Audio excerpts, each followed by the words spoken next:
နေ့ကိုဘယ်နဲ့တန်းလဲ grade 10ပါ grade 10မှာစာတင်တာဘယ်လားရှိလဲ လမ်းရှိတယ်6လရော6လလောက်ပဲရှိပါတယ် အဲ့ဒါစာမေးမရတာ ကြောက်ပါရှင် ကျွန်တော်ငယ်ငယ်လေးကစံဝဲကြောက်တာဆိုတော့သူ့လည်းကြောက်နေရုံပါပဲ မရတဲ့ဘာသာရေးတွေဆိုရင်တော့ကမလေးကိုဖွင့်ပြရတဲ့ပို့ပြီးစိတ်လို့ရှာတယ် အားလုံးမင်္ဂလာပါဒီနေ့ကျွန်တော်ကတော့ဝါဆိုလန်ရဲ့မိဖက်ကျောင်းဖြစ်တဲ့ ADU Spectrum ကိုပိုင်ထက်တန်းကျောင်းရောက်ရှိနေရပဲဖြစ်ပါတယ်ဒီကျောင်းအကြောင်းသားကျောင်းသူတွေကိုစာသင်နှစ်ဝက်လဲကျိုးပြီဆိုတော့စာမွေးပွဲအတွက်ဘာတွေပြင်ဆင်ထားပြီလဲဘယ်လိုမျိုးခံစားနေရပြီလဲဆိုတော့ကျွန်တော်တို့လိုက်ပြီးတော့မေးကြည့်အောင်ဟုတ်မင်္ဂလာပါ မင်္ဂလာပါ အခု grade ဘယ်လောက်ရောက်ပြီလဲ 11ပါရှင် grade 11မှာအခုစာသင်တာဘယ်နှလောက်ရှိပြီလဲ 6လကျော်9လ 9လ နေ ရော တော့ ရောက်ပြီ အခုစာသင်တဲ့အတွင်းမှာဒီလိုဘာတွေလုပ်ဖြစ်လဲ ဘာတွေလုပ်ဖြစ်လဲဆိုတော့ဒီကတော့ဒီတွေပြီးသွားရင်ကိုသွားမဲ့လမ်းကြောင်းအတွက်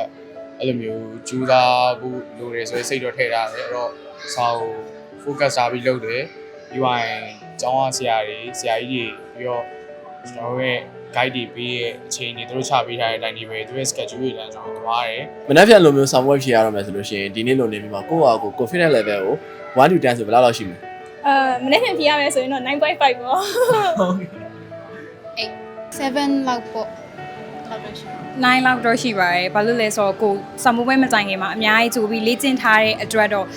စမူပွဲဖြေတော့မယ့်ချိန်ကြလို့ရှိရင်တော့လုံးဝ confidence အပြည့်ပါပဲဟုတ်ကဲ့ ကိုယ်ကြိုက်ဆုံးဘာသာပါရှိမလဲ မြန်မာရဲ့ ဒီမှာလား မြန်မာရဲ့ ညီမလေးရော မဟိုအင်္ဂလိပ်ရယ်ဘိုင်ယိုရယ်ကမ္ဘာစရီစိုက်ပါတယ် အစာမပွဲနားနီးလေလေဘယ်လိုခံစားရလဲကိုယ်စိတ်ကြောင်း ဟာပုံမှန်ပဲပေါ့ចောင်းသားတိုင်းခံစားလို့ပဲကြောက်ပါတယ် ပုံမှန်လုပ်နေရဖြစ်တဲ့ကြောင့်အရင်တော့စိုးရိမ်မှုတော့မရှိပါဘူးရှင်ဟုတ် ကျွန်တော်ငယ်ငယ်လေးကစံဝဲကြောက်တာဆိုတော့သူ့လည်းကြောက်နေရုံပါပဲဒါပေမဲ့အကောင်းဆုံးပြင်ဆင်ထားပါတယ် အနည်းဆုံးစာမပွဲလေးနီးပြီဆိုတော့